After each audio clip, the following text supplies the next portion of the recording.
Un virtuose algérien du piratage longtemps insaisissable même pour l'Interpol a finalement vu sa carrière numérique s'écrouler après avoir orchestré pas moins de 140 000 cyberattaques.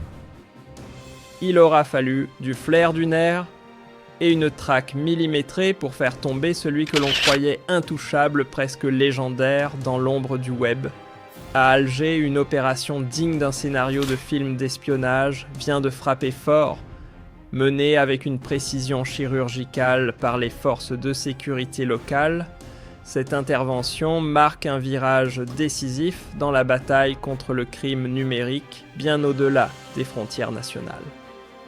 Ce coup de maître révèle à quel point les unités algériennes sont capables de pister un as du piratage dont le nom résonnait jusqu'au bureau d'Interpol, assez pour y semer la panique. Et pourtant, ce n'est pas par hasard qu'il est tombé, c'est grâce à la finesse, à l'expertise redoutable et au flair redoutable de l'élite cyber de la police judiciaire que ce fantôme du net a fini par se faire attraper.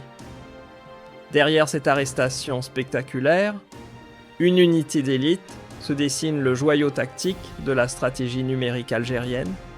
Son rôle : aller chercher le mal à la racine en traquant sans relâche les menaces invisibles qui planent sur les citoyens, les structures étatiques et même les rouages du pouvoir. Ce n'est plus une simple force d'intervention, c'est la preuve vivante que l'Algérie s'est tissée dans une nouvelle ère numérique, bâtissant une forteresse cybernétique, capable d'anticiper, d'analyser et de riposter avec intelligence. Et quand on plonge dans les coulisses de cette affaire, on découvre un arsenal de ressources déployées comme rarement. C'est au détour d'une veille numérique de routine que les agents tombent sur un site douteux, une vraie fabrique à arnaques en ligne spécialisée dans l'art du phishing. Ces plateformes montent des pièges redoutables de faux sites miroirs, des liens piégés, des appâts numériques envoyés aux victimes pour siphonner leurs données bancaires ou détourner leurs comptes. Une cybermenace aux allures d'hameçon, mais avec des crochets bien réels. Cette affaire n'a rien d'anecdotique, elle incarne une alerte rouge pour tout le monde numérique de l'Algérie jusqu'aux serveurs de la planète entière. Le coup de filet ne s'est pas fait sur un simple soupçon local, mais bien sur la base d'une alerte officielle signée directement par Interpol. Quand une organisation de cette envergure tire la sonnette d'alarme, c'est qu'on ne parle plus de petite délinquance numérique, mais de cybermenaces à spectre global. Quand Interpol sort les radars et se met à traquer un individu au-delà des frontières, c'est que ce dernier a franchi un seuil, et notre hacker algérien l'avait largement dépassé. Son nom circulait déjà sur les forums spécialisés dans les rapports de cybersécurité et les articles techniques qui comptent. Presque 140 000 intrusions numériques, à son actif un CV criminel long, comme un câble Ethernet, qui justifiait amplement une chasse à l'échelle planétaire. Avec un compteur affichant près de 140 000 cyberattaques, le profil du suspect dépassait largement le stade du délinquant lambda.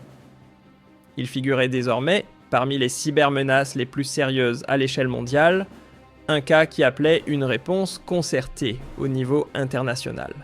C'est en remontant des comptes numériques suspects où circulaient des liens toxiques, usurpant l'identité de célébrités, que les enquêteurs ont pu mettre un nom et un visage sur ce fantôme du web.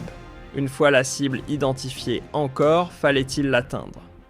Et pour ça, la justice a dû sortir la carte spéciale, une autorisation légale pour franchir les frontières administratives et opérer dans une autre wilaya.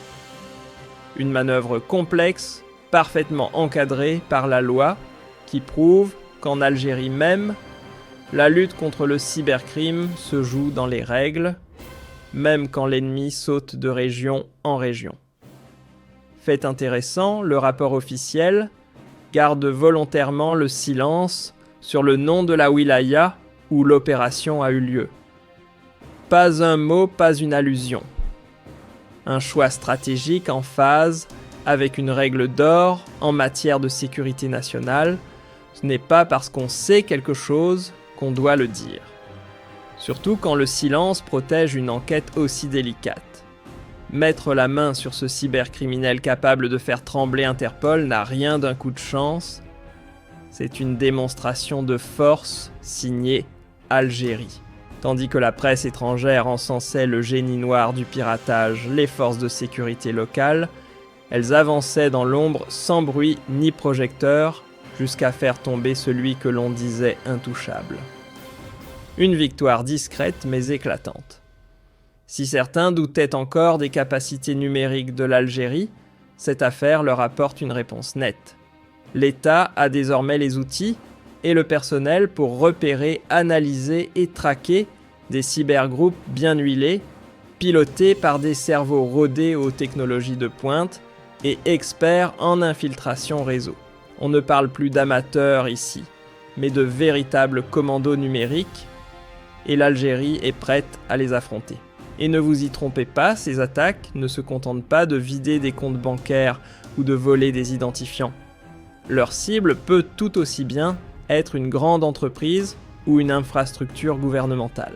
Même les défenses les plus sophistiquées peuvent se fissurer sous la pression de ces offensives silencieuses. Depuis 2020, ce pirate faisait danser le cybermonde à sa manière, échappant au radar, jouant avec les failles, défiant l'ordre établi. Mais aussi affûté soit-il, son art n'a pas tenu face aux compétences algériennes. Il suffit d'un faux pas pour que le rideau tombe, car au final, le mythe du crime parfait. Il s'effondre toujours, tôt ou tard. Les chiffres parlent d'eux-mêmes. Tandis que les sources internationales avancent le nombre astronomique de 140 000 attaques, certaines enquêtes locales en confirment déjà 14 000 avec preuves à l'appui.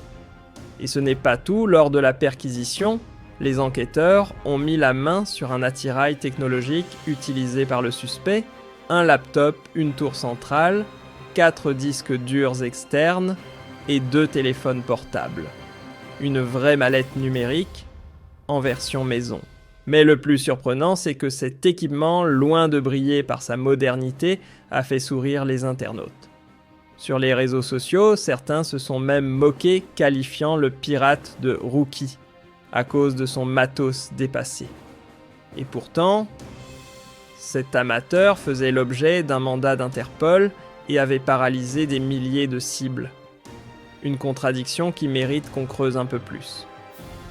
D'un côté, ce décalage soulève une hypothèse troublante. Et si ce n'était que la partie émergée d'un réseau beaucoup plus vaste ?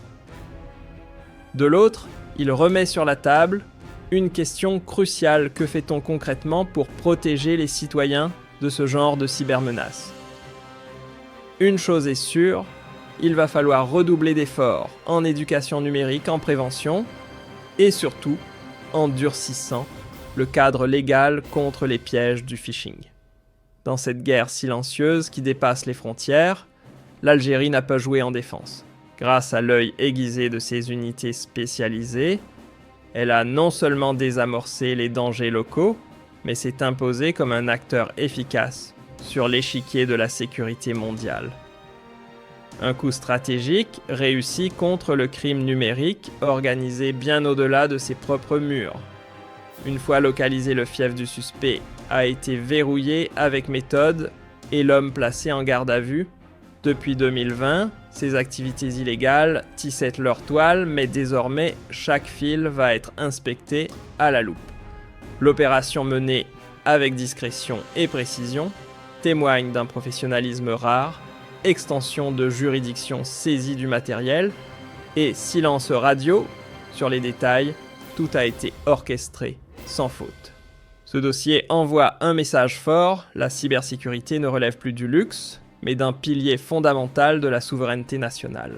Réussir à stopper un criminel de cette envergure sous les projecteurs des médias internationaux prouve que l'Algérie grimpe en flèche dans la hiérarchie technologique.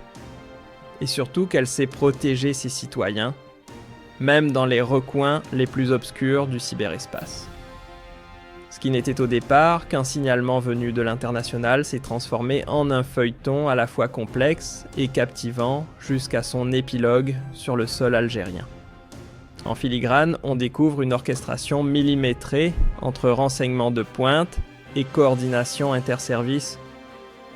Face à un hacker passé maître dans l'art du phishing, de l'usurpation et de la fraude numérique, l'équipe en charge a démonté pièce par pièce le puzzle sophistiqué qu'il avait construit dans l'ombre. Ce succès n'a rien de miraculeux, il repose sur un travail de fond, basé sur la montée en compétences de profils spécialisés, capables de déchiffrer des empreintes numériques comme on lit une carte. Même les ricanements sur la simplicité du matériel saisi n'ont pas fait vaciller les analystes qui ont prouvé qu'en cybersécurité, ce n'est pas la machine qui compte, mais la tête qui la lit.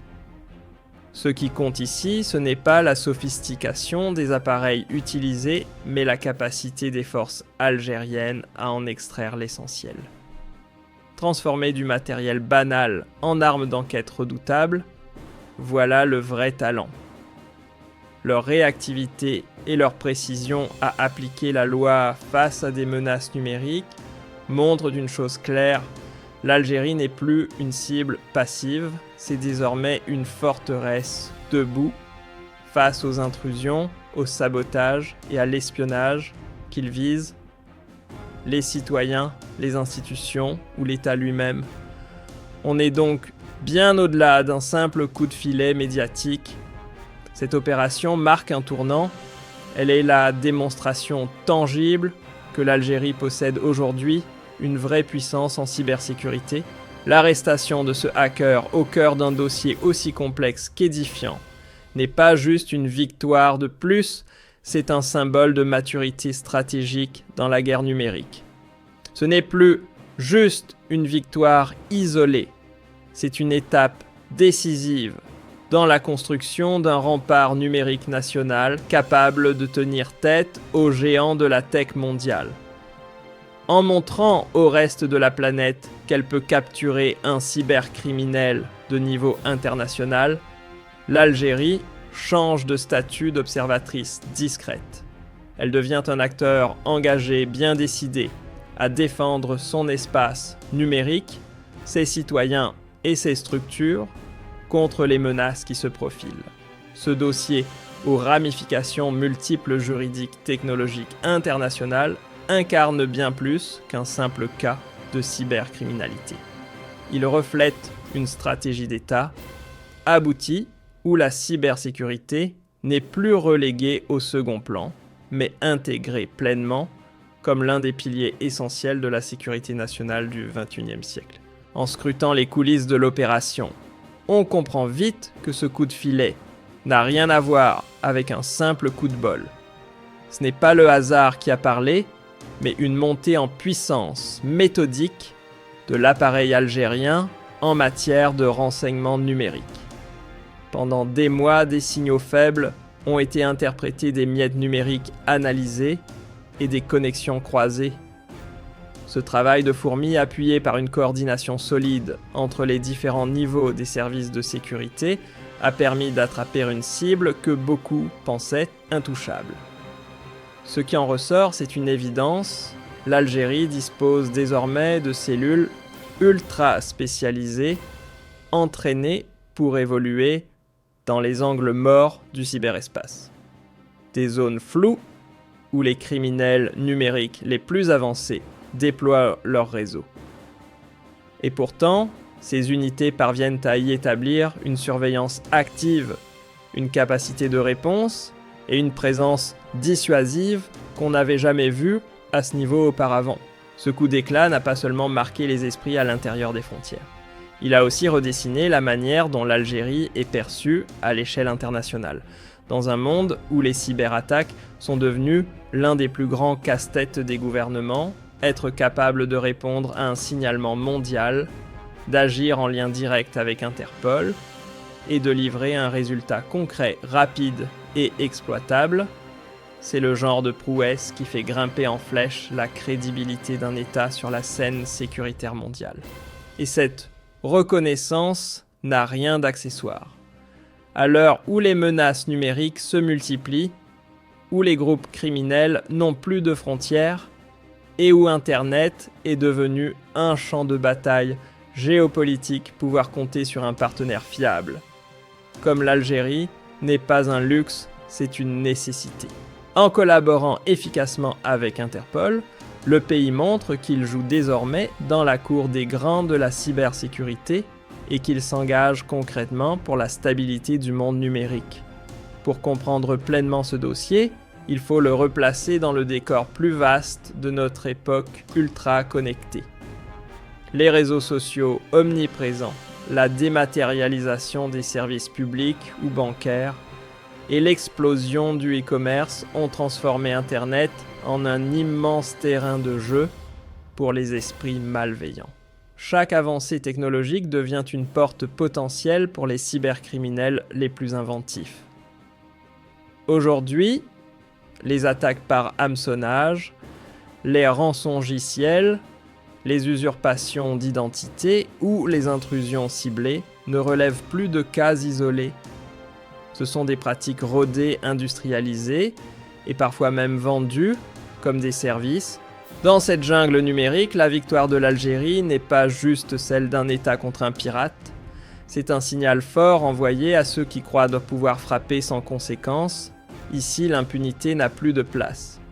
Ne nous y trompons pas, derrière cette belle victoire se cache une réalité plus vaste. La guerre contre la cybercriminalité ne se gagne pas en un coup. C'est une bataille longue, mouvante, qui exige d'évoluer sans cesse, d'investir sans relâche et d'ajuster en continu nos outils, qu'ils soient technologiques ou juridiques. Le profil de ce hacker le prouve d'ailleurs, un seul individu armé de compétences précises et d'un clavier peut faire vaciller des systèmes entiers.